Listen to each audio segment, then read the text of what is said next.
Hey YouTube, Joeboy here. So, One Piece chapter 1107 is out. If you guys haven't checked out that chapter yet, I suggest that you do so because I will be spoiling you. Now that you have, let's begin. Oda keeps cooking, man. That's all you gotta say. You can basically end the review right there. But of course, we're not gonna do that. Need to provide content to the people. Look, after the last chapter, my spidey senses or my troll senses started to tingle. Talking about Zoro. I was thinking to myself, like, no way does this make sense that Zoro has not finished Lucci off yet. But then the second half of my brain woke up and they were like, wait a second. Oda though. Absolutely nothing is sacred to that man. I'm pretty sure that he gets at least a semi watching the community burn. Absolute power corrupts absolutely. It's in the story, dude. But no, I kind of made my thoughts known after the last chapter. I don't really like how Lucci's being power scaled. Just my opinion, don't freak out. It's kind of like how Master Roshi is competing in the Tournament of Power in Dragon Ball Super. You gotta love when characters that you've been following throughout the story are still actually useful. Gotta love it. But that love has some strings attached when Master Roshi is competing in the Tournament of Power. Not just the strongest people on Earth, not just the strongest people in your solar system or your galaxy or your universe, but in all of the universes. Don't just angrily click the dislike button. You guys know that was whack. Obviously, Lucci fighting Zoro is far less egregious than something like that. But as you explore the world and the power scaling starts to go up exponentially, right? Some of these older characters being on par, suspension of disbelief becomes more difficult. In my mind, Zoro defeated King and therefore is above a decade-long Yonko commander, one of the strongest people in the entire New World. He's the best of the best of the best, sir. King would have defeated pre-time skip Luffy in like seconds. Am I wrong? So basically, you add to Lucci an awakened Devil Fruit and suddenly, he's on par with the strongest Yonko commanders. Like I said, my knee-jerk is to not like this. That being said, right, we're gonna play the apologist role as well because Oda makes it really easy. Look, Zoro wasn't defeating Lucci pre-time skip. Zoro himself has grown to Yonko commander level. Why can't Lucci do the same? Not just because of an awakened zone, but just in general, getting stronger in all facets. At the very least, this is how I choose to interpret what's going on right now for my own sanity. Over the span of literal weeks, we've seen Luffy grow exponentially. Growth can occur really quickly. You just need the right inspiration. Reality is competition makes you better, and Oda highlights this like willpower is the source of all strength in the world of One Piece. The stronger your will, the stronger you are, full stop. Before the Straw Hats, Lucci wasn't really tested. He's presented as this unparalleled prodigy that was essentially wasting his life as a galley lost spy. So our guy lost to Luffy, was on the run from the government itself for some amount of time and then hit the weights. In this way, I'm kind of fine with it, I guess. Yeah? Yeah. Just throw in over the time skip, as a member of CP0, Lucci's also been through some things. And let's be honest, there's also some excuses for Zoro. We don't know how healthy Zoro is right now. A few days ago, Zoro had himself a chat with the Grim Reaper himself. Like, have we forgotten? Zoro heals like a champ, but there's precedent from the pre-time skip that, Zoro has injuries and just kind of pretends like they're not there. But they are in fact there. But let's be honest with ourselves, right? We can make all the excuses that we want to for Zoro about Lucci. We can take this however we want to.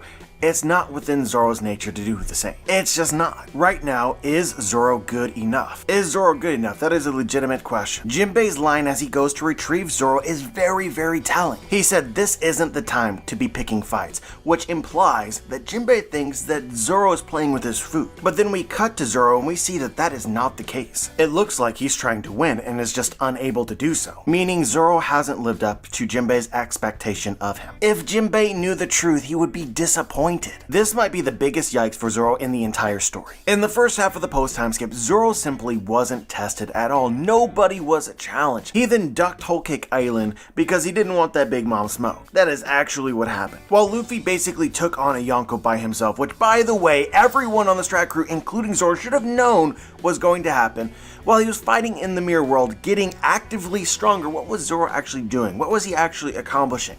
Nothing. In my opinion, that is almost a dereliction of duty. You lose your captain in Whole Cake Island because you're not there to help him, journey's over. This is what the Strats do. They take on impossible challenges and they grow from it, all of them. Zoro let that opportunity in Whole Cake Island slip through his fingers. We then get to the Wano arc and Zoro really thinks that he's gonna be the one to kill Kaido. I mean, it's like repetitively brought up throughout the arc that Zoro intends on being the one to down the boss. Guys, I consider myself to be a Zoro fan. When Zoro goes swing swing, my panties end up on the stage. It just happens. But I definitely don't think that Zoro had any chance of killing Kaido in Wano, even if Kaido just stood there, stood still, and allowed Zoro his best shot without moving. I know some people disagree. I disagree with your disagreement. Let's just move on. Zoro caught a nice dub defeating King, but the reality of the situation right now is that Luffy absolutely fodderized Lucci. Luffy made Lucci look like a fool. And I want to pose this question to you guys. Do you think that Roger was that much stronger than Rayleigh? Do you think that Whitebeard was that much stronger than Odin? Because I don't think so. If Roger's making somebody look like a fool, Rayleigh could have done the same. I just feel like Oda could potentially do something really cool with this hypothetical setup. Basically, Zoro needs to get stronger. Luffy has passed him up by too much, and that's kind of the point. And once again, you can bring up the idea that Zoro might be injured. I think that Lucci made the speculation even easier because he called Zoro a walking corpse. But it doesn't matter. Luffy is Zoro's captain, and Luffy determines where they go the adventure. If Zoe tells us anything, it's that it is not Zoro's job to hold Luffy back. It's Zoro's job to always be ready by his side, no matter his captain's whims or the crew's circumstances. Even in Egghead, they needed the random arrival of an unexpected ally in order to not die. Yes, this sort of luck is commonplace when it comes to the strats, but Zoro can't rely on that. He can't count on that. His captain definitely needed him. Think about it like this, right? Rayleigh, the Dark King, the number 2 of the Roger Pirates, as an old man, fought on par with Admiral Kizaru. That was an obvious parallel that Oda could have snatched at any moment, and Egghead just have Zoro, like Rayleigh, fight Admiral Kizaru. Luffy is a Yonko now, so they should be at this level. Clearly not. Honestly, gives me the impression that Kizaru should have been Zoro's opponent in this arc, if he was as strong as he needed to be. Like I said, that's the undertones of everything that we get from this chapter. It's like Lucci is straight up calling out Zoro for not being good enough. Do I think that Zoro ultimately wins? Yes, I do think that. But it doesn't change the fact that Zoro does not get characterized like this ever. I think part of this conversation as well is how often is it that Sanji's over here catching dubs when Zoro isn't? A lot of people after the last chapter prematurely announced Sanji's demise. These reports were greatly exaggerated. But let's make sure that I don't take this for granted, because I'm known for taking things for granted from time to time, right? We all agree that Admiral Kizaru is the number 2 boss of Egghead, right? It isn't even close. You have Saturn, number 1, Kizaru, number 2, and then Lucci, number 3. How often in the entire story does Sanji fight the number 2 boss? When Zoro is there, that is his job. I guess excluding that weird situation with Kaido and Big Mom. And I want to make this known as well. Do I think that Sanji is going to defeat Kizaru? No, I don't really think that. But is this a legitimate fight? Hell yeah, it is. Sanji literally snapped Kizaru's jaw with his feet in this chapter. Bro was flummoxed. The power of love has never been more real. And also, what the hell, Oda? I kind of love how Oda called himself out in the chapter, like, look bro, this doesn't work. We wouldn't have physics if this worked. We'll take it though. Every so often, Oda reminds us that the guy who writes the SBS is in fact the mangaka of the series. This is just like when a fan asks Oda a tough question and he's like, pulls an answer out of his ass. Honestly, what I would compare this to is I would compare this to Sanji versus Virgo, and I think in that comparison, you kind of derive some meaning of this interaction, right? When Sanji hit above his weight class, I would say, with Virgo, he wasn't ready for that. You know, he wanted to save somebody, he stepped in, his leg broke. The overall feeling was good try, champ. Your heart was in the right place, and we respect you for that. Compare that with what's going on here with Kizaru, probably also hitting above his weight class, but you feel good about it. You have the feeling that Sanji has grown a lot. Maybe this is a hot take, maybe not, but the Zoro-Sanji rivalry hasn't really been a rivalry for a pretty long time. But you take this feeling that you get from Sanji in the chapter and you compare it to Zoro looking kind of stuck in the mud, and it makes you feel a certain way. But anyway, you guys already know, just musing out loud, right? Things that I've noticed, it feels like there's some potential to do things here. Obviously, power scaling is a whack science, designing the story around that, you know, who knows? Oda will do what Oda does. We'll come back to the Zoro slander at a later date if it proves to be relevant. A man, though, that we absolutely do not need to slander is our guy, Monkey D. Luffy. Luffy is awesome, dude. This was my favorite part of the chapter, bar none.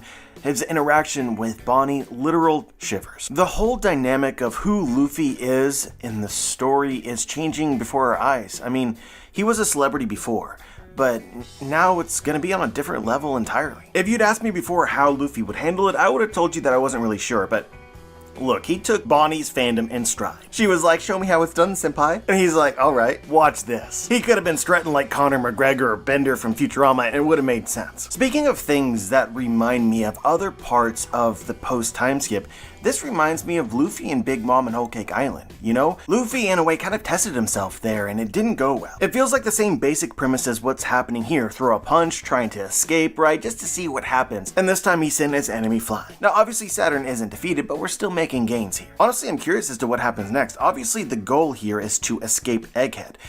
We have a showdown between Sanji, Luffy, and Kizaru. Saturn is somewhere else. Is he going to rejoin the fight? Is this fight over or not? Is basically what I'm asking. I'm not entirely sure. The only reason I bring this up is I kind of get the impression that Kizaru's at his wit's end here. I don't know how much left he has for this whole circumstance. I could see Kizaru just saying, look, I'm done, go. Especially with Vegapunk staying behind, very clearly he is going to die. He's going to have some last words, I feel like. And that might be it for Kizaru. But the other half to this conversation is I don't think that Sanji and Luffy can defeat Kizaru legitimately, with the time remaining before the ship comes off the edge of Egghead Island and everybody is ready to escape. This would be especially true if they re-engage Saturn. But maybe we're in store for something really cool. It seems like Lilith has some sort of plan to get the Thousand Sunny to stop. Obviously, the Giants are now and the pacifista are carving a hole in the Navy entrapment, so their window of opportunity to escape is going to open up relatively soon. But now the building narrative is, look, most of the crew is ready to go, but Zoro, Sanji, and Luffy are not. Maybe this is the point of Luffy's powers, the Nika powers, reawakening the ancient giant robot. If that thing shows up here now, we could get a one-for-one comparison between Kizaru's lasers destroying Vegaforce 01 and then what happens if he fires them at the ancient robot. My opinion is Kizaru's jaw is gonna snap again. Simultaneously, we could get some commentary from Saturn himself about the thing, which seems like it could be fitting, then it flies off to rejoin the Strats who have already sort of left. But yeah, I'm just gonna go ahead and shoot my shot, guys. I think that this is the last Gear 5th transformation of Egghead. However much time that Luffy has available to him to use the powers is how long Egghead is going to last. It's very clear that when Luffy awakens his fruit, he awakens the robot. Which, as a side note, basically confirms that the Eternal Flame, which is supposed to be powering this thing, is related to Luffy's Devil Fruit. The Eternal Flame is the power of imagination. Not even joking. I would then figure that if Luffy's transformation ends, then the robot would almost immediately power back down. So whatever the robot's gotta do, it's gotta do it now. That's how it makes sense to me. And like taking a general scope of the entire Egghead arc, there's really not that much left to do aside from just finishing the battles that we have here. The Chekhov's gun of Blackbeard or the Blackbeard Pirates being here is taken care of. You guys know we had some lofty expectations for what Blackbeard might accomplish in Egghead, and I would say that my general feeling was that I would hoped that this would be Blackbeard's coming out party, where he would really make a name for himself, and that is not the case, so taking an L on that one. And what I meant about Blackbeard making a name for himself is really like compare Luffy's feats, defeating Yonko, attacking Agorase, to what Blackbeard has accomplished. Love myself some Z-haha, but it is not the same. And I kinda hoped that Blackbeard's reputation would surpass Luffy. Give Luffy somebody to really catch up to, notoriety-wise. So yeah, that's really not the vibe of what we got here from the Blackbeard Pirates. Once again, they were low-key. But am I disappointed at this? Absolutely not. Really not at all. Sometimes in tinfoil land, you get a little bit carried away from what is the precedent of the story. This is who Blackbeard's always been. Remember, Blackbeard waited 30 years, refused any advancement on the Whitebeard Pirates, waiting for the perfect opportunity to sort of appear out of nowhere. To foil Luffy's brazenness, Blackbeard is very, very careful and cautious, almost to the point of being cowardly. Essentially, he waits until he thinks his odds of victory are the highest before he acts, before he really puts his nuts on the line. So let's be honest, Katarina Devon and Van Augur channeled that same energy. The parallel within the chapter itself is pretty self-evident. The Strats are taking on Saturn and Agorase head on, and Luffy literally punches him. And then the Blackbeard Pirates stroll up and are like, dink, mission complete. I'm telling you, Oda knows what he's doing. But at the same time, that dink carries with it a lot of implications. Straight up, I don't know what the hell is gonna happen. How can you impersonate a member of the Gorosei without that Gorosei knowing? Couldn't tell you. But utilizing this power in any way obviously is gonna be a big deal. I almost want to go so far as to speculate that this confirms that there's like, the story's not going to end exactly how you think it's going to end. Pretending to be Saturn is most valuable when Saturn himself is indisposed dealing with something else. Like for instance, there's an attack on Mary Joie and Saturn is in 1v1 combat with somebody. Then Katarina Devon disguised as Saturn can stroll up behind somebody important and assassinate them. Or maybe Blackbeard could utilize this power to be even more dodgy than he is currently, basically use the world government's weapons against them. If Katarina Devon can pretend to be Saturn, then Blackbeard can essentially stage fake news about Saturn and the world government and the Gorosei. You guys understand what I'm saying? Pretend to be the highest authority of the world government, the symbol of the world government, and then, for instance, attack an island. Slaughter civilians with impunity. Then make sure they know who did it, and then make sure it hits the news. The level of chaos this would create would almost assuredly mean the end of the world government. Maybe that is Blackbeard's plot here. If so, I'm ready for it. But that's not to say that Blackbeard is not also making personal gains for his future as an antagonist. He's just doing it in a very Blackbeard way, without putting himself in any danger. Right now, Shirahoshi Poseidon is one of the most interesting factors of the story because it's practically implied that Imu is aware that Shirahoshi is Poseidon, yet he or she doesn't seem to be doing anything about it. That's really curious to me. But this might have necessitated Blackbeard learning about Shirahoshi in a way that the government wouldn't notice. But yeah, with Caribou asking to join the Blackbeard Pirates, telling them that he is the biggest fan of Blackbeard, you gotta think that Blackbeard is the one that ends up capturing Shirahoshi. And he can even do it pretending to be the world government and Saturn now, which is just next level. But I'm gonna go ahead and cash in on my dub from 8 years ago. We called Caribou telling Blackbeard. Honestly, it's one of my better theories. Simple but sound. We learned in Fishman Island that there was a specific somebody that Caribou intended to reveal this information to. I then assumed that this was the person that Caribou would ultimately tell, because why be so secretive about it? This reveal itself eliminated a lot of the popular possibilities, including the world government and the Marines, because Caribou is not looking to tell the Marines this. So he doesn't idolize the Marines. That didn't make sense. Then Caribou had his cover story, and a lot of people started to think Kaido, and I think that was a fine speculation. But the problem with it is that Caribou implied that there was a particular pirate that he looked up to. He was going to reveal this to someone special. So then I thought about it and I came to this conclusion. If Caribou's first thought when hearing that Shirahoshi is the ancient weapon Poseidon, that he's going to tell somebody, then most of his actions are probably going to be in motivation to appease this particular individual. So you cannot forget Caribou's literal first plot in the story as he's introduced. And Sabaody, his objective is to capture Monkey D. Luffy. I believe that he targeted Luffy because he knew that his idol had a relationship already with Luffy. This was a character who, by the beginning of the time skip, already wanted Luffy's head. That took Kaido off the table for me. In fact, it made the number of characters that it made sense for this to be very limited. Blackbeard made the most sense. And of course, Blackbeard as the foil to Luffy. Luffy had a fan in Bartolomeo. It made sense for Blackbeard to have a fan as well. So I'm taking my dub. And I honestly love where the story is heading right now. Egghead keeps delivering. But yeah, I suppose that's the majority of what I wanted to talk about today. I guess there's some loose odds and ends. This chapter confirms that Blackbeard's goal is to become king of the world, which is something that I think we already knew and I took for granted. You know, like, Blackbeard's ship is called the Saber of Zebek. We're told that Zebek wanted to become king of the world. It's just like, I just assumed that Blackbeard's goal was the same.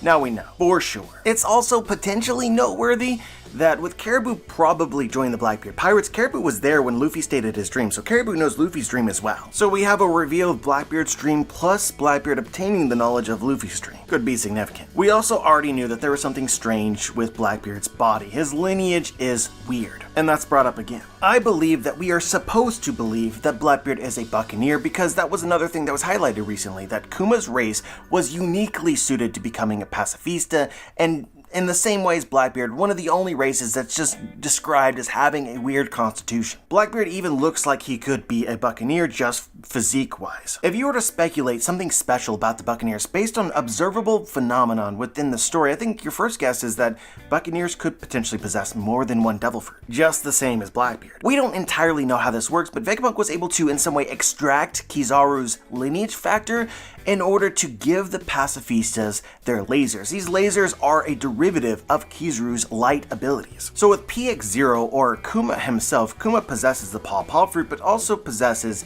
DNA relating to Kizaru's fruit as well. It may be true that this was only possible because he was a Buccaneer. I don't really want to go balls deep into this, but even with something like the Seraphim are larger, so it's very clear that they also possess Buccaneer DNA. With the Seraphims, you have green blood, and maybe green blood is the thing that only works because of the Buccaneer lineage. Like the body is better suited to hosting multiple souls. Multiple souls can then bind with multiple devil fruit. But yeah, I think that this is what you should be thinking, but it also doesn't have to be the case as well.